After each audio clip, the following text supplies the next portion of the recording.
Hey y'all, happy Wednesday. So we're going to dig a little bit further today. Um, I want to talk about or to really meditate on today the way in which God cares for you and the way the type of attention he has towards you. And three words, again, if you're in the Psalm 1 book, we're on day 22. And you can see these here. These really are for pulling apart and reflection. So it says, define the following words in relation to God's care and attention towards you. Concerned. Concerned. That I have interested, that God is interested in you. And not just interested, but I like this definition. Interestedly engaged. That he's not just interested at a distance, but he is interestedly engaged in you. He is an active participant. He's not just standing afar off. He's not watching you from a distance. He is engaged in what's going on with you. And so the next word is engaged. What does it mean to be engaged? Greatly interested. Greatly interested. Again, I think that goes back to the personal involvement we talked about yesterday, and a little bit on Monday too. For the Lord, he knows and is fully acquainted. That is not just hearsay. It's not just secondhand information. It's not something somebody else told him. It is something that the Lord found out himself, that he knows.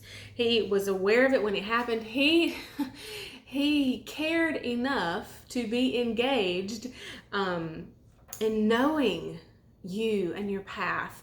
It's Psalm 139. I just don't think there's a more beautiful picture of that than his knowing us intimately and deeply than Psalm 139. And it says, "O Lord, you have searched me thoroughly, and you have known me. You know my down sitting and my uprising. You understand my thought afar off. You sift and search out my path and my lying down, and you are acquainted with all of my ways. For there is not a word in my tongue still unuttered, but behold, Lord, you know it altogether. You have beset me and shut me in behind before, and you have laid your hand upon me. Your infinite knowledge is too wonderful for me. It is too wonderful for me. It is high above me, and I cannot reach it. Where could I go from your spirit, or where could I flee from your presence?